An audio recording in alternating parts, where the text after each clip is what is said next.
Hi, I'm David. Today I want to show you the current situation of the elderly in China and talk about the story of my grandmother.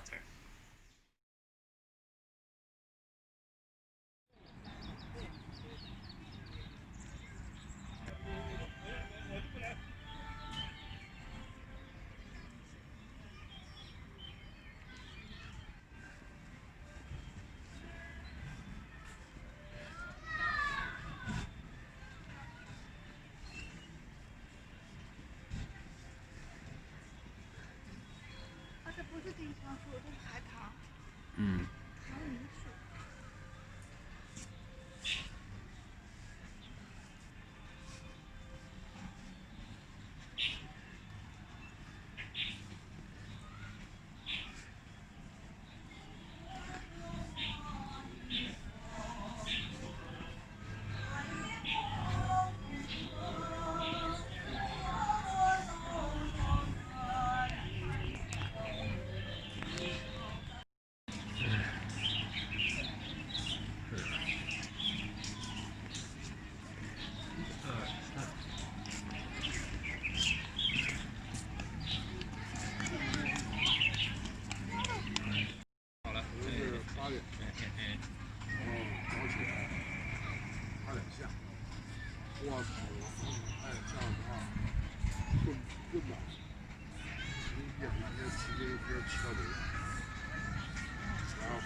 是一个叶子。热水的功能，你再多的光线，因为淡水区，但是相对来说是够湿的，因为淡水都湿。这个字真漂亮呀，对吧？嗯，对。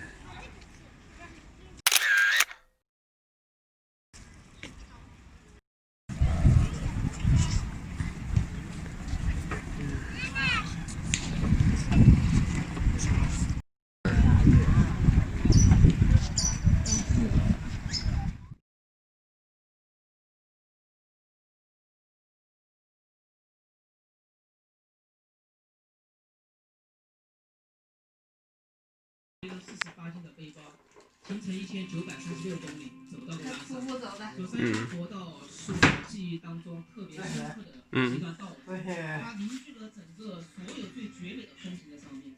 这镜头是不是咒语的？冰川、湖泊，所以我觉得每一个中国人都应该去走一走，去看一看中国人自己的风景。哇，徒步2000公里，都是老照片。不是，那5年代什么还也够的。哦。在那个我那年轻时候。看看，都是以前老照片。哎，来来。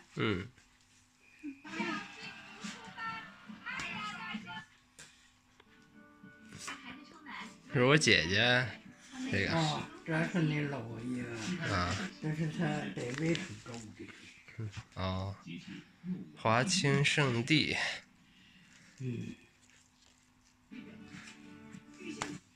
光那些阳光，俺还是长。你哥哥比有钱哦，还一盒子里。哦，哎，这是不是刘力哥吗？哦，有他。这是他吗？这个。我们看群。这不是，这你姐姐。我是姐姐。我谁的姐姐？哦，对。其实我们也挺真他妈小，就是在10多分钟之前，其实我们还是能够看到珠峰的顶峰的。但是现在大家也许能够感受到，就是我们在现场在大本营，现在这个风还比较大。这个风呢，其实这个往回翻翻，我看看。但是我们这几天特别高兴的是，天气转好了。那可能有人会问说，这么大的风还天气转好？真姐姐。其实跟我们10几天前在这里相比呢。我们如果是这个时间段站在这是春英姐吗？是啊。这是春英姐。甜甜妈妈是吧？对。这是刘力哥吧？登山队呢，今天这是刘力哥现在。他们今天早上开始向6500米。老照片你，这姨父姨妈。啊，这是姨妈。啊，这是姨妈。找照片看一看，怀怀旧。这个。特别漂亮。当时就问他们了，就说这个有没有心情看风景啊？回答是很残酷的。都是老照片。因为在那个地方，其实还是伴随着很大的风险的。因为在冰川过程当中，还是有一些容易让人。这都好老的，都多少年前的照片？还挺新的，看上去翻拍的吧？新拍的这是。可能是。翻拍的。对。以前吃饭的时候。跟之前同样的一个方案呢，就是他们在抵达6500之后呢，会在6500休息1天，休整1天。这是他们勘察队的，应该是。下一步的打算。那么我们也说勘察队。这30多个登山测绘队员，他们上去以后呢，我们了解了一下，30多个人当中有登山队员、测绘队员，还有老爷年轻的时候，还有登山向导。那么他们这30多个人当中有正脸上的照片，对，还有枪鼓是一个。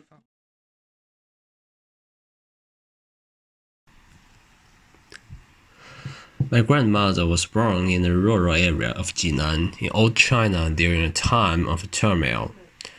Lordism, foreign invasion, and civil war accompanied her childhood and youth. She didn't get any education, so she would only write her name. After the founding of New China, she married my grandpa. After that, they had 3 children, aunt, uncle, and my mother.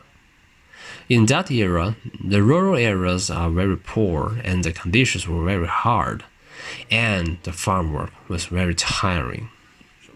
In the early 1980s, with the transfer of my grandfather's job, the family moved to Shijiazhuang city, except for my uncle's family, who stayed in rural Jinan.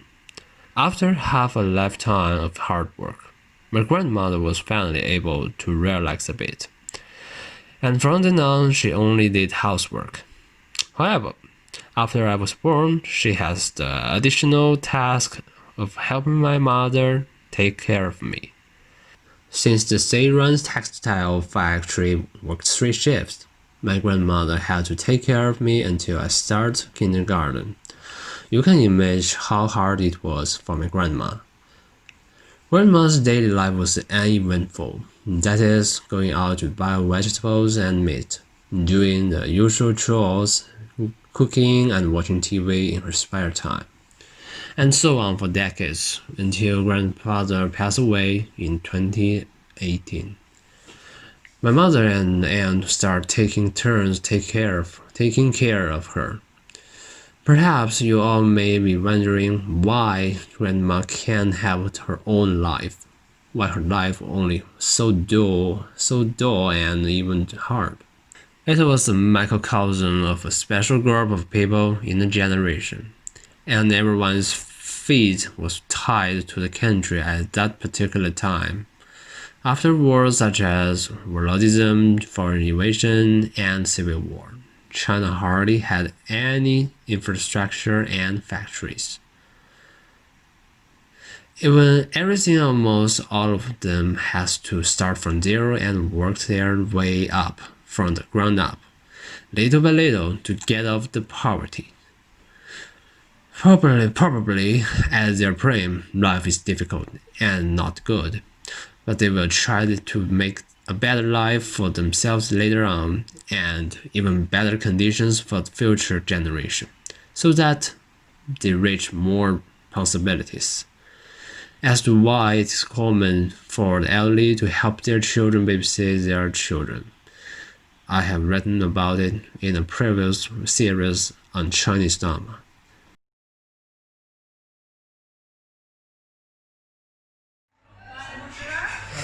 Birthday parties for elderly Chinese are usually held at home or in restaurants.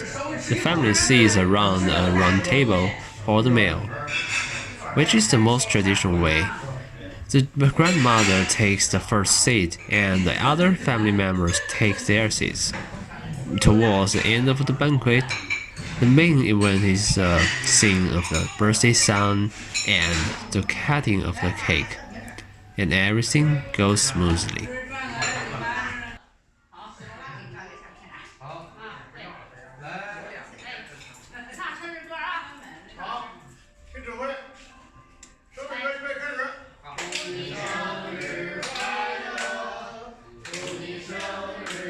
So, for me, my grandmother is not only a family member who has been taking care of me for more than a decade, but also a hero for the whole family.